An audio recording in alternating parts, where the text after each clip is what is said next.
Hello. Here, I want to do this is a combinatorics rite of passage. This is the maybe the hello world of combinatorics is this very question. Everyone who's ever taken a discrete math course, combinatorics course, has to solve this problem or see the solution to this problem at some point. How many ways can you rearrange the letters of the word Mississippi? It's a classic. So this is interesting, right? Why did I title this note permutations with some repeats? Well, think back to our previous video. We had the little four formulas, right? And in these formulas we had order, matters or not, right? And we had that repeats were allowed or not, right? But we didn't have an option for some repeats, or like here, M has to be used only once, but I can be used multiple times. S can be used multiple times. P can be used multiple times, but not as many times as S or I, right? So it's sort of strange. It's a kind of a weird, like fuzzy middle ground that's not in our table from before, right? So this is a kind of a different counting problem that's not exactly in our little tile diagram. So this is right. So it's sort of in between in a sense, right? So we need to think about this kind of as a new problem. Certainly we can apply some principles from before, but we do need to think about this as basically its own little adventure. So let's think about a smaller, simpler problem first. First, let's think about much smaller, much simpler problem. How many words could we form? And I should mention, when we say words, I just mean a string of letters. It doesn't have to be a real word in the English language or in any language, just the string of letters, right? So how many words, that's why I put it in quotes, right, can be formed from, let's say, the word, from the letters in the word, let's say, how about face, right? So as I'm sitting here looking at my own face, the word face popped into my face, head, face, hit my head, which is behind my face. So here's our goal, right? So certainly face itself, I could do that, right? But then I can start to rearrange them, right? And I could do, different rearrangements of them. If I'm going to keep track of all of them, maybe I should go alphabetical, right? If I start listing them. So let me start from, number one, I'll say is A, C, E, F, right? I'll go in alphabetical order. Then I'll go A, C, F, E. And then I'll go, let's see, A, E, C, F. And then, right, so I'm spelling all different words with these. And then the very last one, which at the moment, I don't know what this will be. The very last one will be reverse alphabetical, right? So F, E, C, A, right? So there's our list that we're looking for. We're trying to enumerate this list. I'm trying to figure out how many items are here. Well, if you think about what we have, I really think of a tree diagram here, right? I really have 4 options for the first letter, right? So first letter, right? For each of those first options, then I can put, say if I did F, I could do A, C, or E next for my second letter, right? I could do F, C, or E for A, and so on, right? And then the third letter,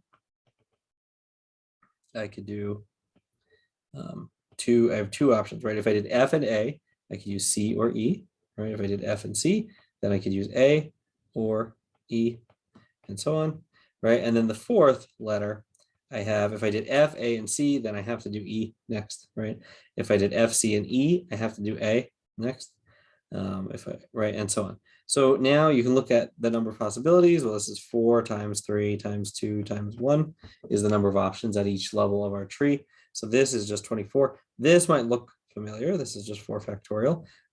This is no coincidence. This is actually something we've seen before. This is something we've seen in our table because here there were no repeat letters. So that was just this tile in our little table. This was actually 4p4, right? 4 permute 4, which is 4 times 3 times 2 times 1. that's 4 permute 4, right? So this was just 4 factorial because this was just permutations, the number of permutations, right, of 4 objects selected from 4 options. So this one was in our table because the letters were different, right? What makes it trickier is the repeat letters, because there's some repeats, but not total free for all of as many repeats as you want, right? So let's dial up the difficulty now to something just a little bit more difficult. Let's say, same question, but let's use the word cheese, right? So it's not as nuts as Mississippi, but I have a little more to deal with, right? Here I have some repeats. So I'm not allowed to repeat the C, the H, or the S, but I could repeat E up to 3 times, right? So if I started listing this out, well, how would it go? Well, again, I'll do this alphabetical. All right, so I can do keys, right? I can do what next? Let's see. And I can do this, right? Quiche. That's how when if there's a really processed piece of quiche for legal reasons, they spell it that way for FDA labeling, right? And so on. We can keep going, right? So here's this is our list, and again, I don't know how long this list is, but I know it ends with that word, right? And I'm trying to figure out how long this list is. Well, here's what you could do. You could say, this is kind of like the choose problem, but how we got combinations from permutations, right? Imagine that these E's were all different. So imagine for a second that these E's were all different from each other, that this was, say we had a different name for these, and say they were really called, E1, E2, and E3. Imagine you could tell the E's apart for a second, right? Then this would actually correspond to what? This would correspond to 6, this one entry would correspond to 6 different entries. It would correspond to E1, E2, E3 with the C, the H, and the S, how they are. E1, E3, E2 with the C, the H, and the S, how they are, right? E2, E1, E3, E2, E3, E1, E3, E1, E2, and E3, E2, E. Right, so there would be 6, which is 3 factorial, right? The number of ways to permute 3 objects. That's how many extra, or that's the factor by which this entry would expand into different entries if those E's were distinguishable instead of all being the same, right? So here's the trick. The trick is pretend, and each of these would expand into a list of 6 items, right? If you were to have distinguishable E's, right? You'd have 6 items. So here's the idea. Over here, I have 1, 2, 3, 4, 5, 6. I have 6 distinguishable items, right?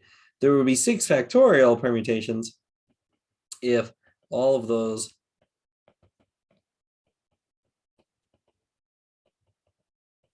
if all letters were different, right?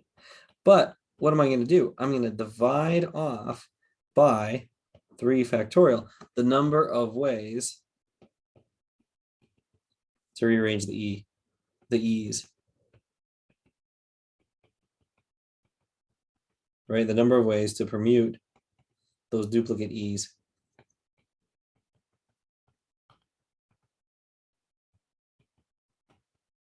I shouldn't even say duplicate. There aren't just 2 of them, but those repeated E's, right? The triplicate E's. So that will give me if I divide that off, that will give me the size of the list on the left-hand side, right? So I have now 6 factorial over 3 factorial, which is 6. The 6's cancel, and I get 5 factorial, which is 120. So there are 120 words that you can make using all the letters in the word cheese, right? And so now I did it. I was able to get all the permutations, 6 factorial, right? Pretending that the e's were different, and then dividing off by 3 factorial, because when you erase the labels on those e's, 6 options will collapse into just one option, right? So very similar to how we built the combinations formula from the permutations formula. All right, now with this principle, let's tackle Mississippi, right? So let's return to Mississippi, right? So using, again, same problem, but using the letters in the word Mississippi. So here, what would we have? We have 1, 2, 3, 4, 5, 6, 7, 8, 9, 10, 11. So I have 11 letters, right? At first, pretend they're all different, right? So imagine, M is already different from everything else, but imagine now these I's get labeled I1, I2, I3, I4, right? Well then we better divide off by 4 factorial, because there are 4 factorial rearrangements of these duplicate I's, right? Where you're just scrambling the 4 I's around. It's not changing the word at all. Then for the S's, we would also have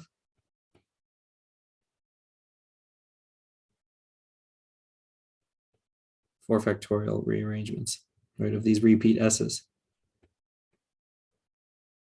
I would also have 2 factorial rearrangements, which is just 2, but it's not wrong to think of it as a factorial, right, of P, right? And now I accounted for all the duplicates. Well, that when you do the 11 factorial, you're way over counting, right? Most of those are not, or well, none of those are unique on that list, right? They're all the same as lots of others.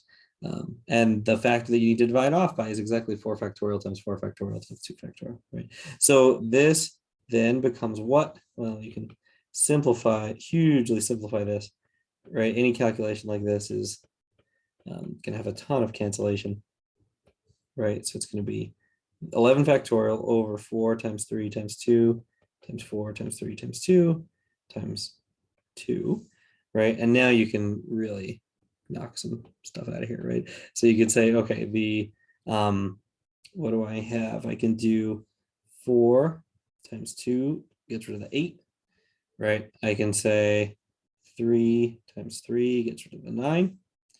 I can say the 2 gets rid of the 2. I can say the 2 knocks that 6 down to a 3, right? And I can say the 4, this is terrible. I'm about to get a fraction that has to be a whole number. This is not good. Oh, because I skipped 4. Good. That's right. This is, you do something wrong if you're doing a counting problem and you get an answer that's not a whole number. That's not good.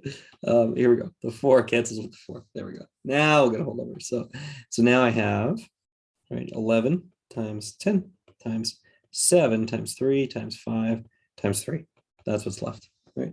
So now we can, I won't sit here and do the arithmetic by hand, right, just for sake of time. So let's type this into a calculator, and 11 times 7 times 3 times 5 times 3, tack a 0 on the end, right? So this is going to be 3, 4, 6, 5, 0. Right, 11 times 7 times 3 times 5 times 3 times 10, right? So there we go. That's the number of words, right? That's how many ways. So there's, about 34,000, 35,000 words that you can spell from Mississippi, right? It's worth noting that's way smaller than 11 factorial, way smaller, because of those repeat letters. So many of those duplicate as you scramble the I's or scramble the S's amongst themselves, right? So, all right, there we go. So that's permutations with some repeated items. It's like I said, this is a very, very classic combinatorial problem. The hello world of combinatorics. So welcome to the how many ways to rearrange Mississippi rite of passage. Great, thanks.